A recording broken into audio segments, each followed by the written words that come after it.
인생을 살다 보면 젊었을 때는 잘 드러나지 않지만 나이가 들면 들수록 젊었을 때 달랐던 부분들이 동등해지는 것들을 느끼게 됩니다. 그래서 어떤 사람은 이러한 이야기를 인생의 평준화 이런 말로 쓰기도 합니다. 열심히 공부하던 20대 혹은 10대 때에는 지식에 우열이 있습니다. 학교에 나가서 혹은 자기의 공부한 성적에 따라서 그 우열이 나누어지게 됩니다. 그런데 한 인생을 40년 정도 살게 되면 제일 먼저 평준화가 오는 게 지식의 평준화랍니다. 40살 정도가 되면 많이 배웠든 적게 배웠든 삶의 지식을 공통적으로 경험하기 때문에 지식의 평준화가 온다고 합니다. 여러분들 경험하셨죠? 아직 경험하지 못하신 분들이 있는 것 같네요. 50대가 되면 미모의 평준화가 온답니다. 젊었을 때 그렇게 화려하고 아름답던 얼굴들, 아름다운 몸매들이 50이 되면 이상하게 변합니다. 본인은 잘 모르는데 주변 사람들은 다 아는 사실이죠. 나와야 될 애는 안 나오고 들어가야 될 부분이 나오고, 그렇죠? 예상할 수 없는 나이살이 들어서 이제는 둥글둥글합니다. 너나 할 것 없이 누구나 다 그런 모습을 갖고 살아갑니다. 60대가 되면 남녀의 평등화가 일어난다고 합니다. 주책 없이 남자인지 여자인지 구별하지 못할 정도로 목소리도 변하고 행동들도 변한다고 합니다. 남자는 점점 여성스러워지고 여자는 점점 남성스러워져서 이제 힘의 균등이 동등해집니다. 젊어서는 남자들이 힘세다고 남자라고 그렇게 아내들 혹은 여자들이 듣는 거 번쩍번쩍 들었는데 60대가 되니까 여자들이 더 힘이 세더라고요. 웬만한 건 못 듭니다, 우리. 근데 여자들은 쌀 한 자루도 번쩍번쩍 들더라고요. 이것처럼 60대가 되면 남녀의 평등화가 일어난다고 합니다. 특별히 우리 60이 되셨는데도 아직까지 남자라고 우리 아내분들에게 소리치고 그러신 분들 안 계시겠죠? 큰일 납니다. 큰일 납니다. 70대가 되면 건강에 평준화가 일어난다고 한답니다. 70대가 되면 병 하나쯤은 다 가지고 있답니다. 겉으로는 멀쩡해 보이지만 약은 먹는 사람이 거의 없답니다. 하다못해 소화제라도 먹어야 살 수 있는 나이가 70대랍니다. 그래서 병원 들락거리는 것이 뭐 건강하고는 상관이 없습니다. 그냥 일상생활로 병원을 들락날락하고 건강한 사람이나 건강하지 않은 사람이나 못 뛰고 잘 못 걷습니다. 그래서 건강에 평준화가 온다고 합니다. 80대가 되면 부의 평준화가 일어난답니다. 많이 가진 자도 제대로 못 먹고 적게 가진 자도 그냥 적당히 먹는다고 합니다. 아무리 많이 쌓아놓아도 힘이 없어서 놀러갈 재간이 없답니다. 아무리 많이 갖고 있고 큰 집에 살고 부유하게 살아도 그것을 누릴 수 있는 체력적인 한계가 있어서 부가 많으나 적으나 별 차이가 없다고 합니다. 90대가 되면 죽음의 평준화가 있답니다. 다른 말로 하면 삶과 죽음이 별 차이가 없답니다. 90대쯤 되면 이것이 살아있는 건지 죽은 건지 모를 정도로 그렇게 누워서 사는 경우가 굉장히 많답니다. 죄송합니다. 90대를 바라보고 계신 분들이 이런 말을 들으면 굉장히 서운하실 텐데 이건 제가 만들어낸 말이 아니고 일반적인 모습이라고 이야기를 합니다. 일반적인 모습이라고 생각합니다. 그래서 인생을 이런 식으로 쭉 살다 보면 어느 정도 여러분들도 인식을 하게 되시고 경험적으로 알게 되실 겁니다.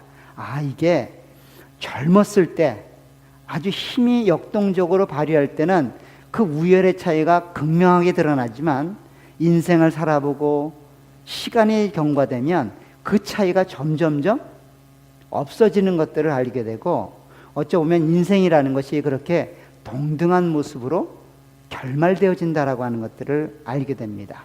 그래서 결국 누구나 다 동등하게 죽음을 맞이하게 되지요. 어느 누구도 죽음을 통과할 수 있는 사람은 없습니다. 그 죽음 앞에 오늘 전도자가 굉장히 고민스러워합니다. 도대체 죽음을 어떻게 바라봐야 될지, 그 죽음을 놓고 심지어는 자기의 인생을 욕하기도 하고 실망스럽다고까지 표현하고 있습니다. 도대체 왜 전도자는 이 죽음이라고 하는 모든 인류가 가는 그 일 때문에 자기가 살았던 인생을 그렇게 저주하며 싫어하게 될까요? 그 내용에 대해서 한번 생각을 해보도록 하겠습니다. 90대가 되면 누구나 다 동등하게 생각되는 그 죽음에 대해서 오늘 성경이 우리 가운데 무엇을 말씀하시는지 한번 생각을 해보도록 하겠습니다. 지난 시간에 살펴봤던 것처럼 솔로몬은 전도자로서 자기가 가지고 있는 지혜와 자기가 가지고 있는 능력을 동원하여 자기가 고백했던 인생의 허무함, 인생의 참 의미를 가질 수 없다고 하는 헬에서 모든 것이 헛되다라고 선언했던 그 의미를 설명하고 실험하고 경험적으로 자기가 체득하려고 노력을 했었습니다. 그 첫 번째 이유가, 그 실험이 쾌락이었죠. 쾌락을 통하여 인생의 의미를 살펴보려고 노력을 했었습니다. 그런데 전도자가 이야기하는 것처럼 쾌락 안에 참 기쁨이 없었다라고 하는 것이 전도자가 경험해 본 자기의 실험의 결과입니다.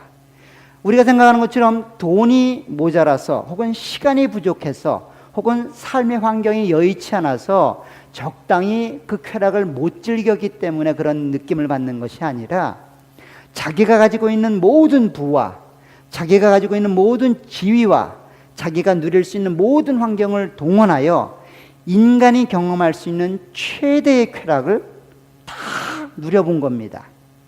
자기가 원하는 만큼을 누려본 거예요. 행하고 싶은 일들을 다 해본 겁니다. 그런데 그 쾌락으로 인생의 의미, 허무함들을 찾기란 불가능했다라고 이야기를 합니다. 오늘 2장 10절을 한번 가보십시오. 2장 10절을 가면 솔로몬이 자기가 행했던 일들을 이렇게 설명합니다.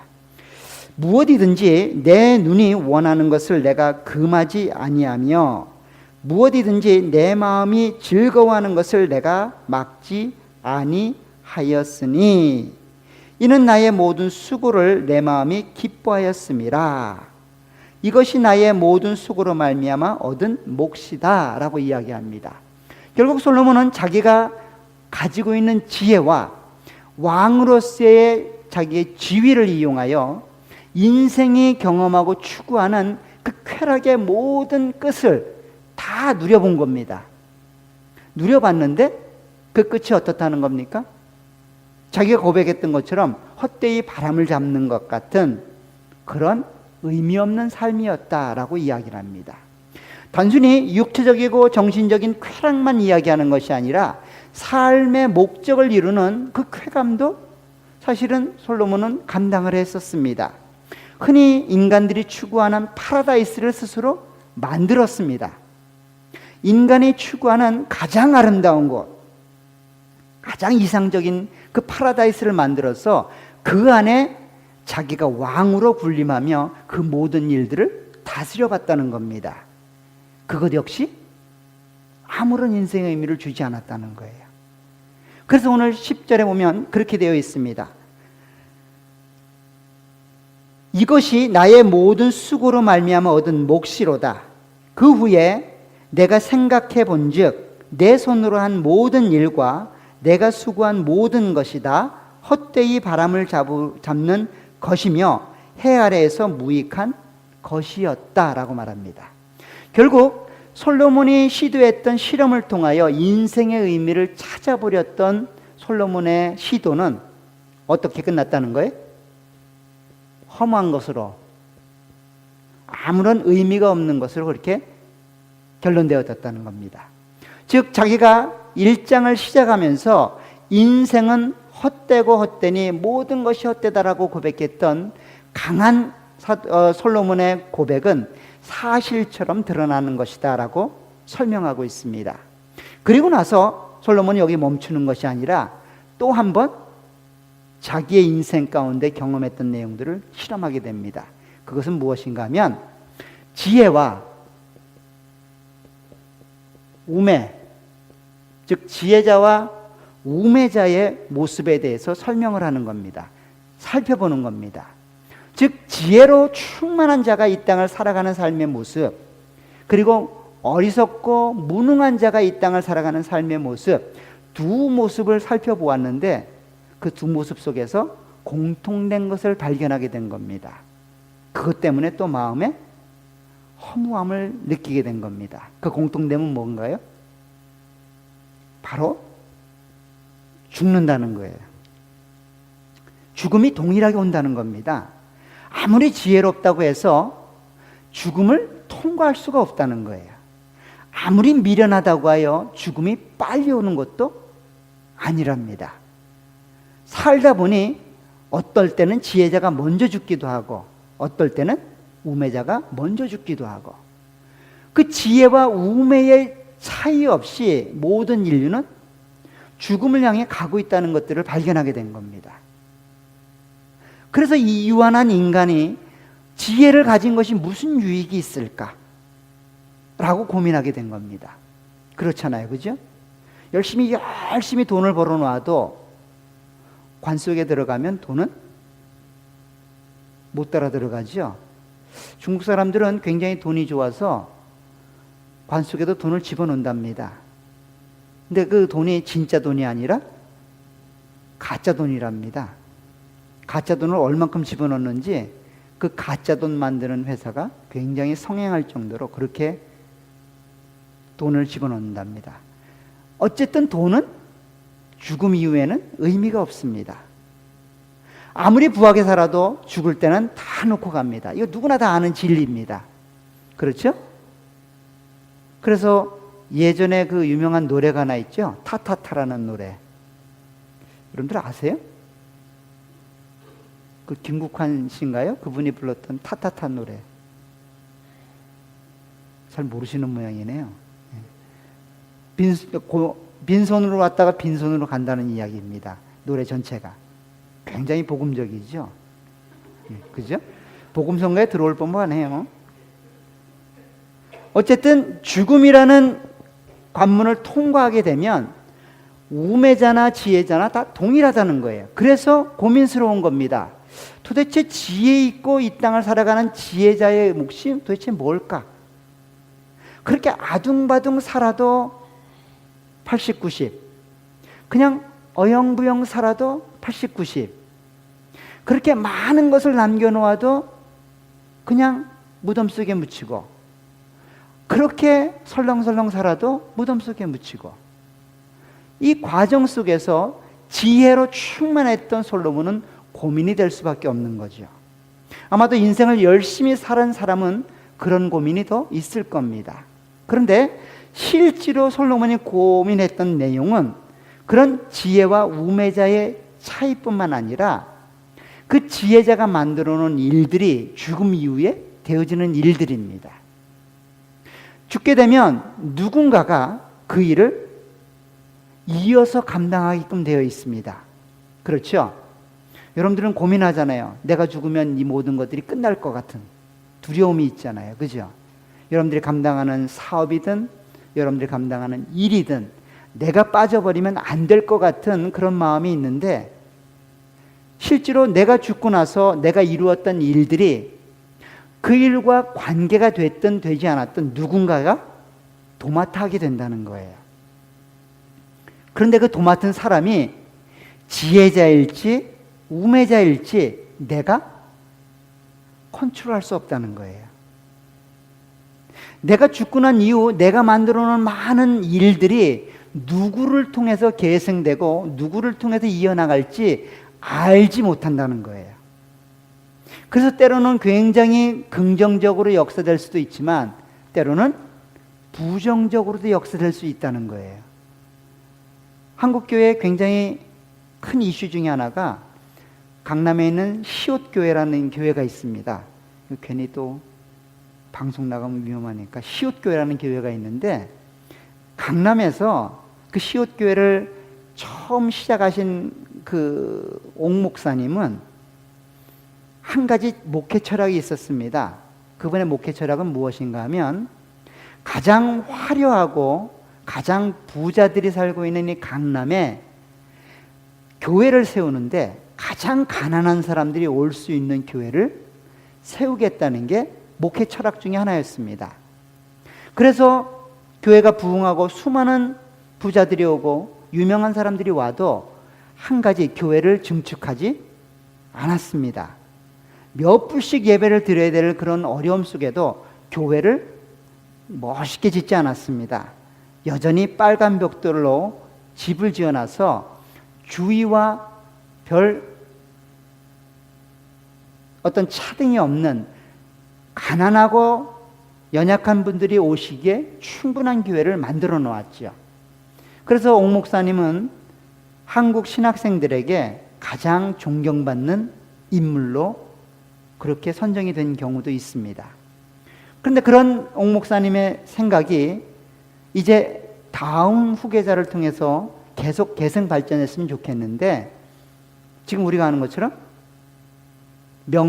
강남에 가장 큰 아름다운 교회로 만들어져 있죠. 그것 때문에 여러 가지 문제들이 있을 겁니다. 마찬가지라는 거예요. 내가 세운 철학, 내가 목적한 내용들이 나의 의도와는 다르게 누군가가 도맡아하게 되었을 때 그게 이상하게 흘러갈 수도 있다는 것들을 삶을 통해서 안 겁니다. 그래서 고민스러운 거예요. 그래서 고통스러워하는 겁니다. 자, 그러면 도대체 이 지혜라는 것과 이 우매라는 것이 아무런 의미가 없는 것인가라고 하는 궁금증이 생기게 되는 겁니다. 그렇잖아요. 그죠? 내가 아무리 지혜롭게 살아도 지혜를 발휘해서 삶을 만들어 놓아도 내 인생이 끝나고 나면 누군가가 감당해야 될 텐데 그 사람이 지혜자가 될지 우매자가 될지 아무런 결정권이 나에게 없다면 내가 행한 모든 수고는 의미가 없지 않냐는 거예요. 의미가 없지 않냐는 거죠. 그런데 그러면 이 지혜와 우매가 차등이 없었느냐? 원래부터 아닙니다. 솔로몬은 이 지혜와 우매를 굉장한 차등으로 봅니다. 한번 보시기 바랍니다. 자, 12절부터 볼게요. 내가 돌이켜 지혜와 망령됨과 어리석음을 보았나니 왕 뒤에 오는 자는 무슨 일을 행할까 이미 행한 지 오래전에 이를 뿐이니라.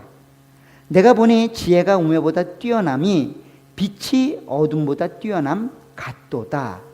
지금 빛과 어둠으로 지혜와 우매를 설명하고 있는 거예요. 그렇죠? 빛과 어둠은 굉장한 질적인 차이가 있습니다. 빛과 어둠은 동등한 모습은 절대 존재하지 않습니다.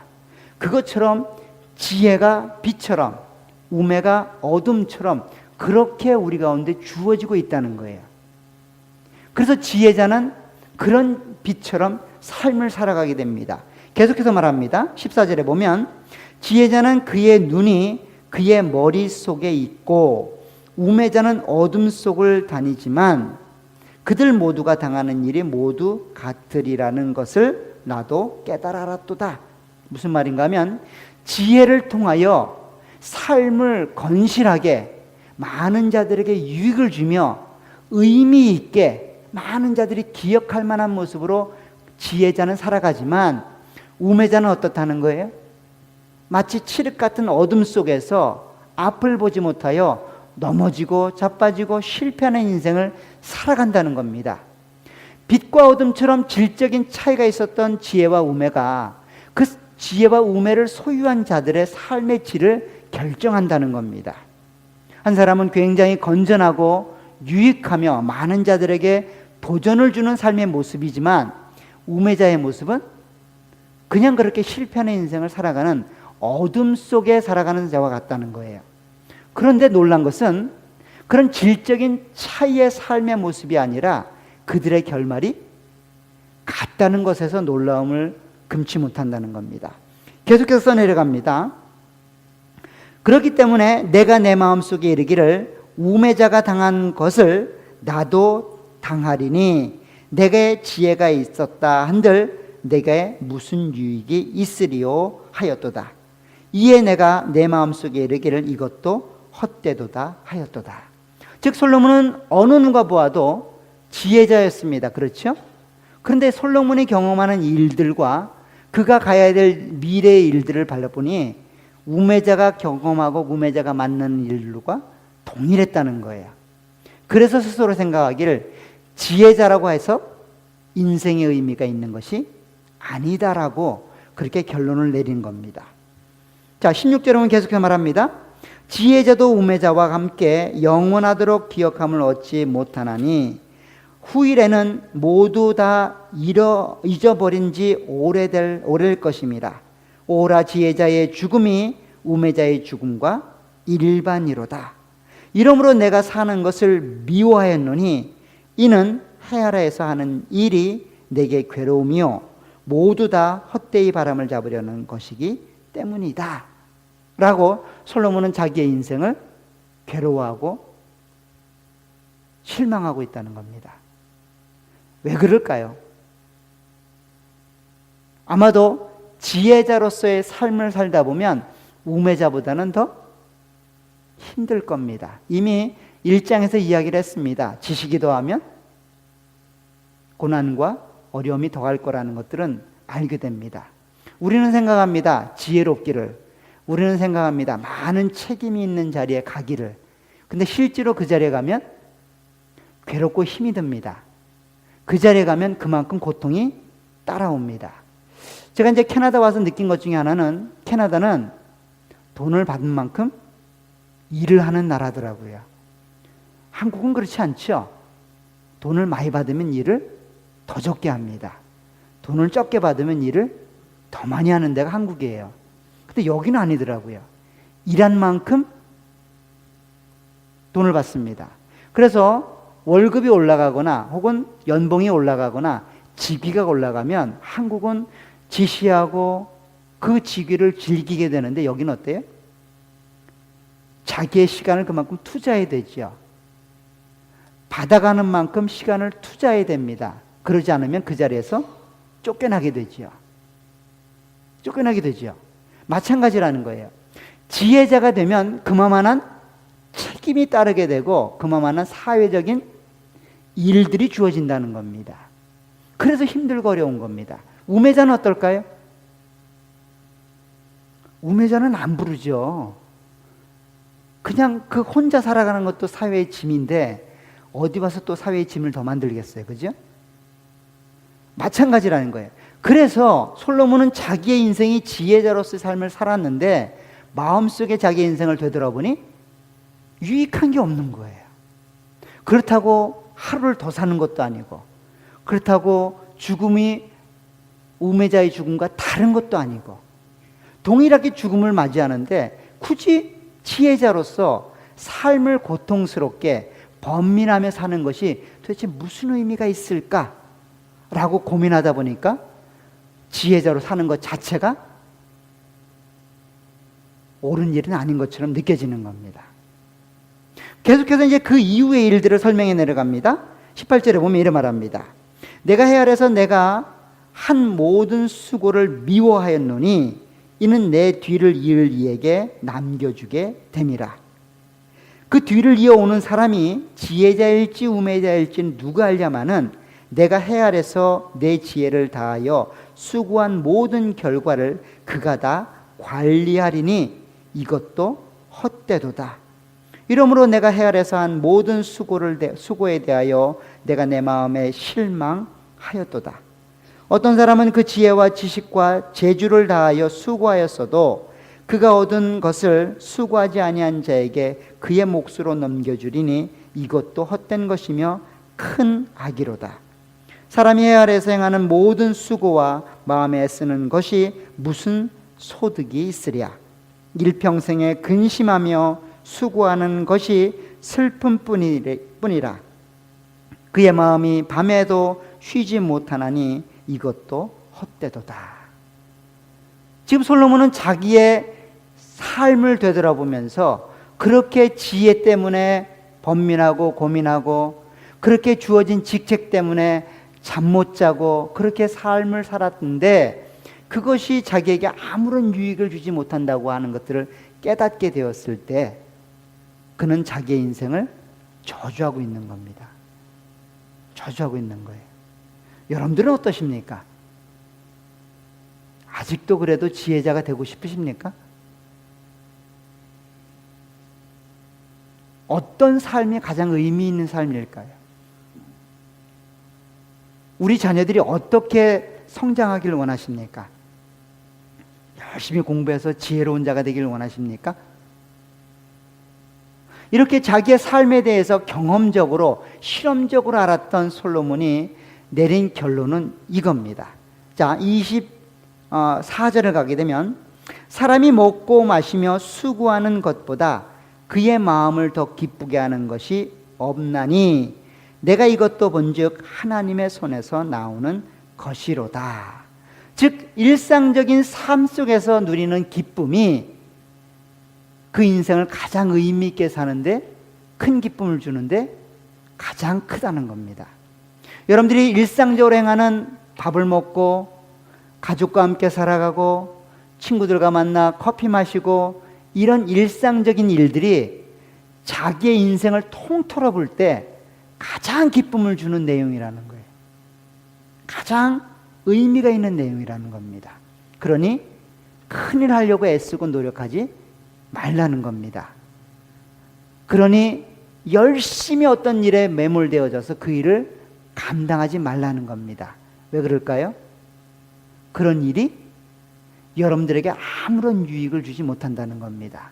다시 말하면 여기서 한번 여러분들이 점검해 보아야 될 게 있는데 지금 이루어지는 이 모든 일들은 해 아래에서만 이루어지는 일들입니다. 이 영역 안에서 지금 일어나는 일들을 솔로몬이 쓰고 있는 거예요. 솔로몬의 이야기는 이 해 아래에서 일어나는 모든 일들을 그 안에서만 생각하고 그 안에서만 결과를 생각한다면 아무런 유익을 줄 수 있는 게 없다는 겁니다. 그러니 먹고 즐기라는 겁니다. 만약에 이 안에서만 살아간다면 지혜가 있다 하여 내일을 계획하고 지혜가 있다 하여 후일을 도모하고 이런 생각은 하지 말라는 거예요. 그것이 결코 여러분들에게 유익하지 않다는 겁니다. 열심히 뼈 빠지게 일어났더니 나중에 얻은 게 뭐예요? 암이란 말이에요. 병들어서 누리지도 못합니다. 50대 후반에 암을 얻어서 60대 초반에 죽어요. 그럼 그 모든 것들이 다 누구에게서 몫일까요? 모르죠? 한 가지 분명한 것은 내 건 아니라는 겁니다. 내 몫은 아니라는 거예요. 열심히 일했는데 벌어놓은 그 모든 것들이 내에게는 아무런 유익이 없다는 거예요. 그러니 뭐예요? 그냥 시간 먹고 즐기라는 겁니다. 그 이야기를 하고 있는 거예요. 근데 이것은 세상 사람들이 하는 이야기고 하나님을 믿는 하나님의 백성들은 어떻게 달라질까요? 우리는 요 해 안에서 틀을 벗어나 해 밖을 보게 됩니다. 해 밖에서 바라봤더니 그곳에 죽음의 문제를 해결할 수 있는 길이 열린 겁니다. 해 안에서는 항상 죽음이라고 하는 동일한 삶, 동일한 모습, 동일한 결과를 향해 달려가고 있었습니다. 그 사람이 지혜자이든 우매자이든 그 사람이 부자이든 가난한 사람이든 그 사람이 건강하든 병들었든 죽음을 향해서 똑같이 가는 겁니다. 단지 그 연수가 조금 다를 뿐이지 누구나 다 죽습니다. 그런데 해 아래에서 눈이 해 밖으로 나가보니 그 죽음을 이길 수 있는 방법이 생긴 겁니다. 바로 하나님이 그 죽음을 이길 수 있는 방법을 허락해 주는 거예요. 그게 누굽니까? 그게 바로 예수 그리스도죠. 우리 요한복음을 한번 가보세요. 요한복음 10장에 가게 되면 우리가 잘 아는 말씀이 등장을 합니다. 요한복음 11장 25절 한번 보세요.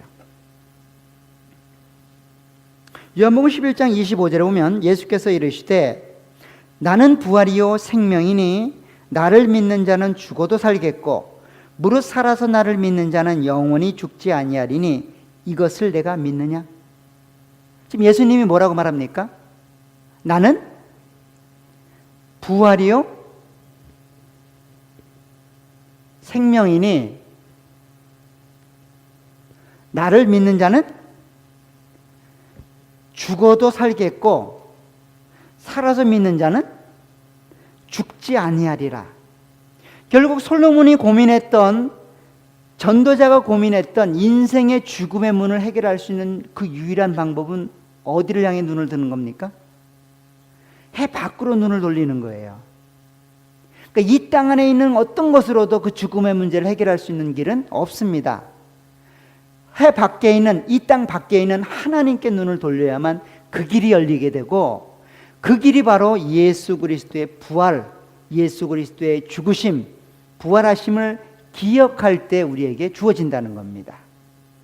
결국 우리의 삶이 의미가 있고 그 안에서 생명을 얻는 삶을 살아가는 유일한 방법은 바로 우리가 예수 그리스도를 믿음으로 생명을 얻는 하나님의 자녀가 되는 길이 열려 있다는 겁니다. 그것을 기억할 때 우리의 인생의 의미가 의미 있게 된다는 거예요. 그것을 망각하게 되면 아무리 선한 일, 아무리 유명한 일, 아무리 지혜로운 일이라 할지라도 아무런 의미가 없다는 겁니다. 없다는 거예요. 그래서 우리에게는 인생의 의미가 다시금 새롭게 해석이 됩니다. 이전에 하나님이 없을 때, 예수님을 만나지 못했을 때는 그저 열심히 지혜롭게 살면 인생이 성공하는 줄 알았어요. 근데 삶을 살아보니까 성공이 아니다라고 하는 것들을 깨닫게 됩니다.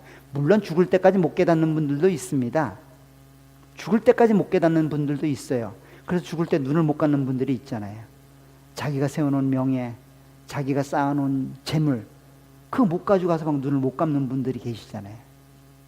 그런데 하나님 안에서 우리의 삶을 다시 한번 바라보게 되니 그 인생이 새롭게 보이는 겁니다. 어떻게 보이는 겁니까? 죽음 이후에도 생명이 있다고 하는 것들을 알게 되는 거예요. 그 죽음 이후에 더 위대하고 아름다운 삶이 있다는 것들을 알게 되는 겁니다. 그래서 이 땅에서의 삶에 연연하지 않는 거예요. 이 땅의 삶에 목적을 두지 않는 겁니다. 그래서 전도자가 이야기한 얘기가 들어오는 겁니다. 가장 소소한 일에 행복을 느끼는 거예요. 여러분들과 가장 친한 사람들과 만나서 일상적인 일들에 최선을 다하는 삶이 가장 큰 기쁨을 주는 삶이라는 거예요. 어떨 때요? 하나님을 기억할 때. 하나님이 우리에게 생명을 주실 것을 알 때에, 예수 그리스도의 부활과 우리의 부활을 기억할 때, 죽음 이후에 있는 하나님의 나라를 기억할 때 우리에게 있는 이 땅의 삶이 의미가 있어진다는 거예요. 그래서 주어진 삶에 최선을 다하라는 이야기입니다. 내일을 위해서 오늘을 희생할 필요가 없습니다. 오늘 하루 여러분들이 당장 이 생이 끝나더라도 후회 없는 삶을 살아가시길 주의 부탁을 드립니다. 그 삶은 바로 하나님을 기억하는 삶입니다. 큰 일을 하는 게 아니에요. 지혜로워지는 게 아니라고요. 하나님을 기억하는 겁니다. 하나님이 주어진 일들을 성실히 감당해 나가는 겁니다. 그 일이 누가 봐도 위대한 일이고 누가 봐도 인정해 줄 일, 그러면 그 일을 하시면 되고, 누가 봐도 그 일은 인정해 주지 않는 일, 가장 평범하고 가장 일상적인 일이라 할지라도 그 일을 성실히 감당하는 겁니다. 그러면 우리의 인생이 의미가 있어집니다. 전도자가 그런 이야기를 하는 겁니다. 물론 여기서는 말하고 있지 않습니다. 그러나 마지막 때 가면 그 결론적으로 하는 이야기가 그 이야기라는 거죠. 결국 2장 말미에서 전도자가 고민했던 이 죽음의 문제, 지혜자나 우매자나 동일하게 경험해야 될, 맞닥뜨려야 될 이 죽음의 문제를 해결할 유일한 방법, 이 죽음의 문제를 해결하지 못한다면 우리의 인생은 가장 허무한 인생이 될 겁니다. 특별히 세상 속에서 낙을 누리며 살아가는 사람보다 우리는 더 슬픈 존재들이 될 겁니다. 그렇잖아요. 여러분들 예수님 믿기 때문에 못하는 일 많잖아요. 하나님을 알기 때문에 하지 않는 일들 많잖아요. 솔직히 많잖아요. 그죠? 이 추운 날씨에 집에 앉아가지고 TV 틀어놓고 재미난 드라마 한 편 보면 얼마나 재밌겠어요. 그죠? 그렇잖아요. 그죠? 쌀쌀한데 와인 한 잔 마시면서 대화 나누고 얼마나 좋겠어요. 근데 그 일을 못 하잖아요. 못 한다기보다는 안 하는 거잖아요. 누구 때문에? 하나님 때문에 안 하시잖아요. 하나님 때문에. 그런 삶의 기쁨이 있으셔야 됩니다.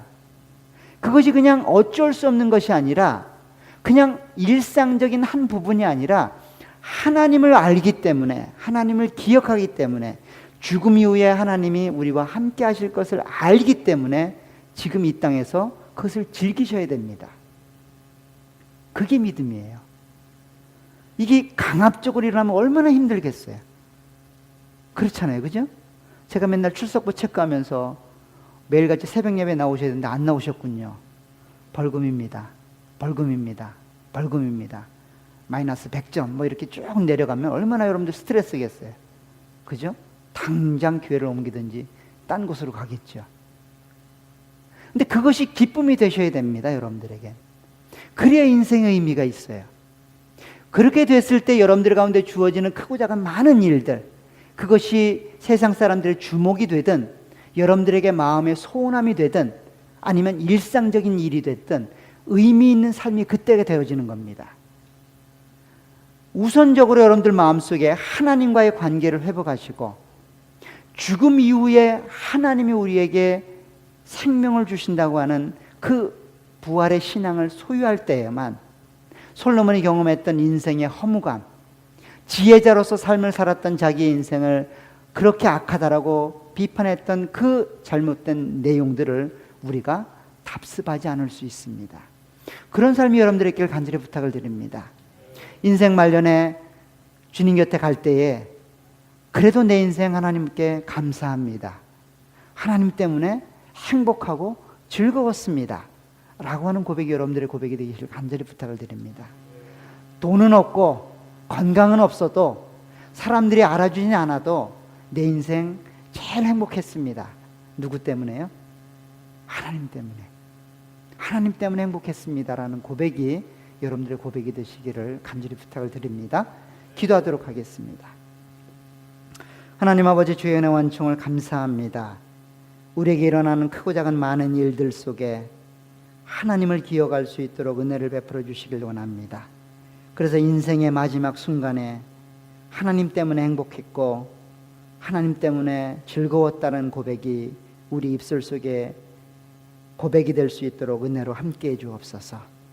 때로는 하나님을 기억하고 인생을 살아가지만 인생에 만나는 크고 작은 많은 일들 때문에 삶의 짐이 너무도 무거워서 한숨이 나오고 절망이 쏟아질 때도 있음을 고백하오니 하나님께서 살아 역사하셔서 그 인생의 짐들을 해결해 주시고 그 인생의 어려움들을 해결해 주시기를 원합니다.